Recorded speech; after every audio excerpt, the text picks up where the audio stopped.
class 12 কেমিস্ট্রির যেটা প্রথম চ্যাপ্টার দিয়ে আছে সলিউশন বা দ্রব্য তার পাঠস্থ প্রশ্নমালা 1.8 এটা পুরোনো কিতাবর 2.8 হয় রাউল্টের সূত্র লগ জড়িত এটাও প্রশ্ন আজি আমি আলোচনা করিম 350 কেলভিন উষ্ণতাত দুটা বিশুদ্ধ জুলীয় পদার্থ এ আর বির বাষ্পীয় চাপ ক্রমে 450 আর 700 মিলিমিটার মার্কারি মোট মাস বাষ্পীয় চাপ 600 মিলিমিটার মার্কারি হলে জুলীয় পদার্থ দুটার মিশ্র 350 কেলভিন উষ্ণতার সংযুতি নির্ণয় করা বাষ্পীয় অবস্থাত হিয়তৰ সংযুতি নিৰ্ণয় কৰা ওকে ইয়াতে মিশ্ৰৰ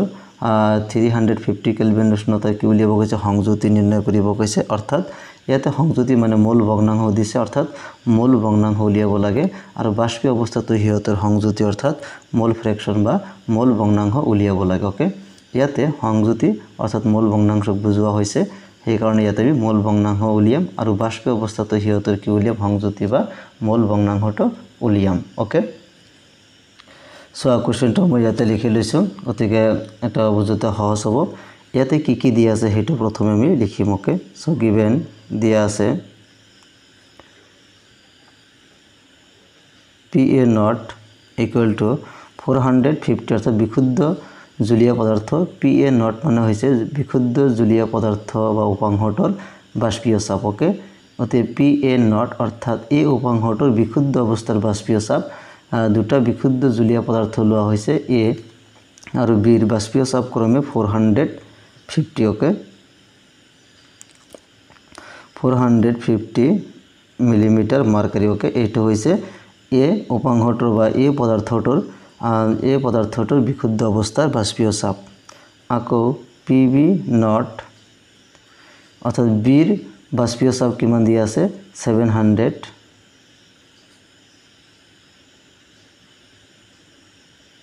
মিলিমিটাৰ মাৰ্কাৰি ওকে এতিয়া আমি ইয়াতে কি কৰিম ৰাউল্টৰ সূত্ৰ প্ৰয়োগ কৰিম ওকে সো ৰাউল্টৰ সূত্ৰ অনুসৰি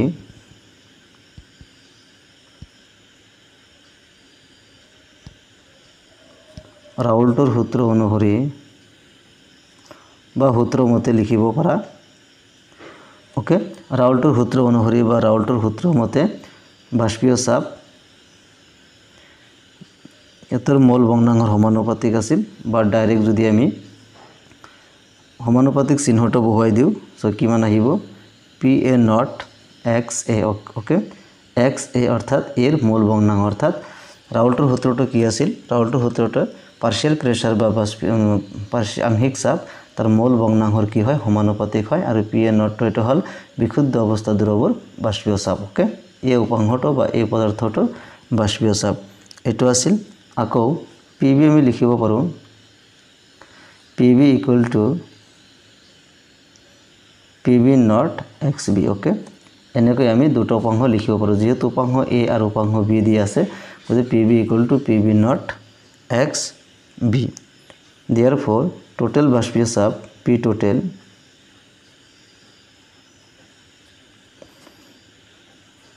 PA plus PB যোগ কৰিব লাগিব ইয়াতে দুটো উপাংশ আছে A আৰু B তেনেহলে টোটাল কিমান আহিব দুটা আমি কি কৰিম প্লাস কৰিম PA plus PB okay P এর মানটো বহাই দিম PA not XA plus PB এর মানটো হৈছে PB not XB okay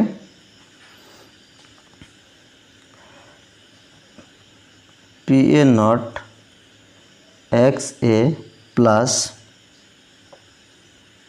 PB not 1 minus XA okay এটো কৰা হল এতে XB তো কি কৰা 1 minus XA কাৰণ XA plus XB equal to 1 হয় দুটা উপাংশৰ মূল ভগ্নাংশৰ যোগফল কিমান 1 গতি ইয়াতে আমি XB তো ৰাখা হৈছে সো XB তো যদি আমি ৰাখো তেনেহলে 1 minus XA ওকে এটো আহিব গতিকে PB নট XB ঠাইত আমি 1 minus XA কৰিছো okay PA not XA plus এটো দি পূৰণ কৰি দিম PB নট কাৰণ PB নটৰ লগত 1 পূৰণ কৰিলে PB নটে হয় minus PB not XA okay PB Notre লগত XA পূৰণ কৰিলে কি হয় PB not XA PB not plus PA not XA minus PB not X okay অর্থাৎ PB নটটো আমি আগতে লিখিলো ওকে এটা আগুৱাই আনিলো PB নট প্লাস ইয়াতে সোয়া ইয়াতে x আছে গতিকে এটা আমি কি কমন লব পাৰো এটা আমি কমন লব পাৰো বাকি থাকিব PA not minus PB not আৰু x এটো কমন ললো x এ কমন ললে ইয়াতো x আছে গতিকে দুইটাৰ পৰা x এটো লিখছো x এটো তোমালোকে আগতো লিখিব পাৰা একো প্ৰবলেম নহব ইয়াতে লিখিছো PA not minus PB not okay এতিয়া PB নটৰ ভ্যালুটো দিয়া আছে সোয়া 700 গতিকে ইয়াতে আমি ভ্যালুটো বহাই দিম 700 প্লাস PA নটৰ ভ্যালুটো কিমান দিয়া আছে 450 মাইনাস again PB নট কিমান হ'ব 700 x এ মূল ভগ্নাংশ অৰ্থাৎ ইয়াতে হদিছে মিশ্ৰৰ দুটাৰ মিশ্ৰত 350 কেলভিন উষ্ণতাৰ সংযুতি নিৰ্ণয় কৰা অৰ্থাৎ মূল ভগ্নাংশ উলিয়াব লাগে গতিকে আমি ইয়াতে x এটো উলিয়াব লাগিব আকৌ P টোটাল ইয়াতে যেটো মুঠ বাষ্পীয় চাপ সৰি ইয়াতে আৰু এটা বস্তু লিখিব লাগিব P টোটাল ইয়াতে মুঠ বাষ্পীয় চাপ সোয়া মুঠ বাষ্পীয় চাপ কিমান 600 মিলিমিটাৰ ওকে 600 মিলিমিটাৰ মাৰ্কাৰী ওকে এইটো মুঠ বাষ্পীয় চাপ দিয়া আছে অতে P টোটালৰ ঠাইত আমি ভ্যালুটো বহাই দিম ইমপ্লাইজ P টোটাল কিমান আছিল 600 এতে মান বহাইছো প্ৰতিটোতে মান বহাম গতিকে 600 দিলো 700 এই মান বিলাক জাস্ট বহাই দিলো কাৰণ P টোটালৰ মানটো কিমান হ'ব 600 ওকে এতিয়া এই সমীকৰণটো আমি সমাধান কৰি আমি x এর মানটো উলিয়াম ওকে 600 700 গত প্লাস বাফলা হলে কি হ'ব মাইনাস হ'ব ওকে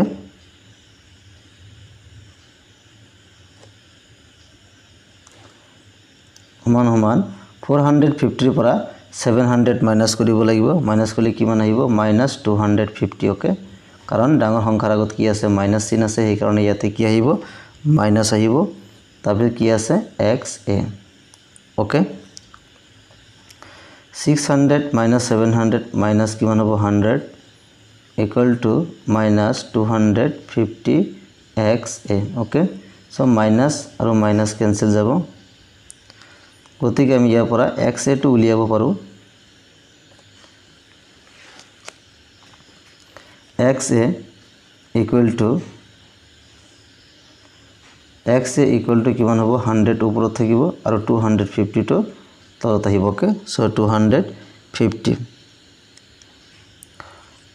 এতিয়া এটো যদি আমি ক্যান্সেল কৰো 0 0 ক্যান্সেল যাব 5 2 গুণ 10 5 5 গুণ কিমান 2500 বাকি থাকিল আমাৰ 2/5 2 divided by 5 so 2/5 এটা কটাকটি কৰিলে কিমান পাও 0.4 ক্লিয়াৰ অৰ্থাৎ আমি মূল ভগ্নাংশ এই পদাৰ্থটোৰ মূল ভগ্নাংশ কিমান পাইছো 0.4 প্ৰশ্নত সুধিছে জুলীয়া পদাৰ্থ দুটাৰ মিশ্ৰত 350 কেলভিন উষ্ণতাৰ সংযুতি নিৰ্ণয় কৰা ওকে অৰ্থাৎ দুয়োটাৰ আমাৰ কি মূল ভগ্নাংশ উলিয়াব লাগিব গতিকে পদাৰ্থ এৰ মূল ভগ্নাংশ কিমান পাইছো 0.4 গতিকে পদাৰ্থ B কিমান হ'ব XB আমি জানো দুটা পদাৰ্থৰ মূল ভগ্নাংশৰ যোগফল 1 হয় যদি XA + XB = 1 হ'ব তেনহলে XB = 1 ৰ পৰা কি কৰিব লাগিব এটো x এটো মাইনাস কৰিব লাগিব অৰ্থাৎ দুটা পদাৰ্থৰ এটা দিয়া থাকিলে আনটো কেনে কলিয়া 1 ৰ পৰা মাইনাস কৰো সো B ৰ মূল ভগ্নাংশ কিমান হ'ব 1 - 0.4 গতিকে 0.6 ওকে এইটো হল আমাৰ B ৰ মূল ভগ্নাংশ এৰ মূল ভগ্নাংশ বা সংযুতি কিমান পালো 0.4 আৰু B ৰ সংযুতি বা মূল ভগ্নাংশ কিমান পালো 0.6 ওকে কিন্তু প্ৰশ্নত আৰু এটা পাৰ্ট দিয়া আছে সোয়া ইয়াতে হদিছে সংযুতি নিৰ্ণয় কৰা এটো তো উলিয়াই লৈছে এইখিনি তাৰ পিছৰ অংশটো সোয়া বাষ্পীয় অৱস্থাটো হিয়তৰ সংযুতি নিৰ্ণয় কৰা অৰ্থাৎ বাষ্পীয় অৱস্থাতো সিহঁতৰ সংযুতি উলিয়াব লাগে অৰ্থাৎ মূল ভগ্নাংশ উলিয়াব লাগে এইটো সমাধান কৰিবলৈ হলে সোয়া এটা সাইডত কৰি দি আছো বাষ্পীয় অৱস্থাত যদি আমি ভৰ সংযুতি বা সিহঁতৰ সংযুতি উলিয়াব লাগে তেনেহলে আমি ৰাউল্টৰ সূত্ৰটো এপ্লাই কৰিব লাগিব তে নাও ৰাউল্টৰ সূত্ৰটো কি আছিল PA equal to PA not X okay এটো আছিল ৰাউল্টৰ সূত্ৰ গতিকে PA not ইয়াৰ মানটো কিমান 450 into X এর মানটো উলিয়াই লৈছো 0.4 ওকে সোয়া X এর মানটো কিমান 0.4 গতিকে ইয়াতে ভ্যালুটো বহাই দিম ওকে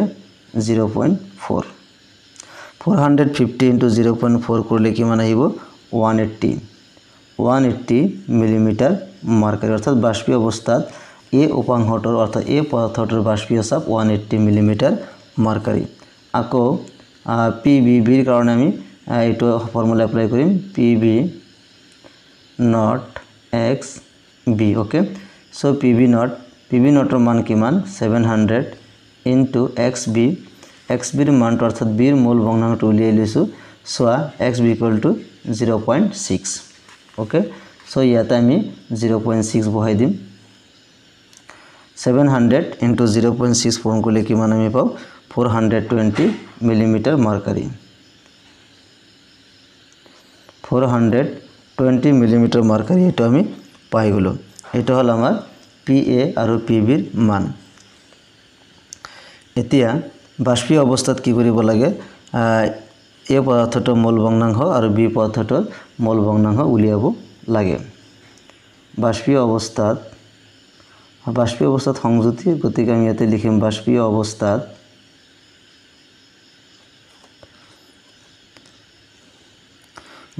অৱস্থাত মূল ভগ্নাংশ এৰ মূল ভগ্নাংশ অৰ্থাৎ XA এ পদাৰ্থটোৰ মূল ভগ্নাংশ উলিয়াব লাগে এটা হল আমাৰ পাৰ্শিয়াল প্ৰেসাৰ আংশিক চাপ এৰ আংশিক চাপ এটো বিৰ আংশিক চাপ এটো আৰু এবাৰ বাষ্পীয় অৱস্থাত মূল ভগ্নাংশ XA মূল ভগ্নাংশৰ ফৰ্মুলা কি আছিল গতিকে ইয়াতে আমি কি লিখিম PA not divided by তলত লিখিম PA plus PB ওকে অর্থাৎ বাষ্পীয় অৱস্থাত বা চাপৰ ক্ষেত্ৰত এনে আমি কি মূল ভগ্নাংশৰ যেটো ফৰ্ম উপাংশৰ মোল ডিভাইড বাই আটাইবোৰ উপাংশৰ মুঠ মোল আৰু ইয়াতে থাকিব XA উপাংশৰ যেটো মূল ভগ্নাংশ এৰ PA not অৰ্থাৎ বিশুদ্ধ অৱস্থাত এৰ বাষ্পীয় চাপ ডিভাইড বাই এৰ বাষ্পীয় চাপ প্লাস বিৰ বাষ্পীয় চাপ ওকে যেহেতু বাষ্পীয় অৱস্থাত উলিয়াব কৈছে গতি ইয়াতে মোলৰ সংখ্যাৰ ঠাইত কেৱল আমি বাষ্পীয় চাপৰ ভ্যালু বিলাক যোগ কৰি যাম ওকে সো PA not ইয়াৰ মানটো কিমান পাইছো সো 180 এই কাৰণে ইয়াৰ মানটো উলিয়াব লাগিব PA plus PB 180 plus 420 এই দুটা কি কৰিব লাগিব যোগ কৰিব লাগিব ওকে সো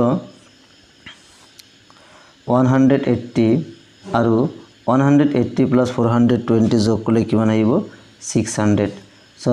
0 0 ক্যান্সেল গল 18 আৰু 60 এইটো ডিভাইড কৰিলে ভ্যালুটো পাম 0.30 অৰ্থাৎ বাষ্পীয় অৱস্থাত এর সংযুতি 0.30 বা মূল ভগ্নাংশ 0.30 আকৌ তেনেহলে এর মূল ভগ্নাংশ 0.30 পালো therefore বিৰ মূল ভগ্নাংশ আমি 1 ৰ পৰা মাইনাস কৰিব পাৰো বা ডাইৰেক্ট এনেকৈ PB not divided by PA plus PB এনেকৈ কৰিব পাৰা বা ডাইৰেক্ট আমি 1 ৰ পৰা 0.30 অৰ্থাৎ এৰ মূল ভগ্নাংশটো আমি কি কৰিম মাইনাস কৰি দিম ওকে সো 1 minus 0.30 এৰ ভ্যালুটো কিমান আহিব 0.70 এই কাৰণে বাষ্পীয় অৱস্থাত এৰ সংযুতি বা মূল ভগ্নাংশ 0.30 আৰু বিৰ মূল ভগ্নাংশ 0.70 আৰু এইটো হল আমাৰ आंसर গতিকে জাস্ট ইয়াতে ইমান চাপ নাই জাস্ট বস্তুবিলাক কনসেপ্ট বুজি পালে হল ইয়াতে কি দিয়া আছে direct PA not PB not তাৰপিছত ৰাউল্টৰ সূত্ৰ এপ্লাই কৰিম P টোটালৰ মান যেহেতু দিয়া আছে গতিকে তাৰে পৰা আমি এই ফৰ্মুলা পাতি ইয়াৰ পৰা x এৰ মানটো উলিয়াই লম ওকে ইয়াতে তোমালোকে xb এৰ মানটো উলিয়াব পাৰা ইয়াতে যদি আমি xb ৰাখো তেনেহলে এটো কৰিব পাৰা তেতে xb টো আগত আহিব তাৰ x এ টো উলিয়াব পাৰিবা দুটা শুদ্ধ হ'ব একে आंसर ওলাব ইয়াৰ পৰা আমি x এ উলিয়াই লৈছো x এ যদি উলিয়াই xb আমি পাম এটো হল আমাৰ সাধাৰণ অৱস্থাৰ কাৰণে কিন্তু যেতিয়া বাষ্পীয় অৱস্থা পাম তেতিয়া আকৌ পি এ আৰু পি বিৰ মানটো উলিয়াই ল'ম তাৰপিছত মূল ভগ্নাংশৰ যিটো সূত্ৰ আছে বাষ্পীয় চাপৰ ক্ষেত্ৰত সেইটো আমি এপ্লাই কৰি মূল ভগ্নাংশ বা সংযুতি উলিয়াব পাৰোঁ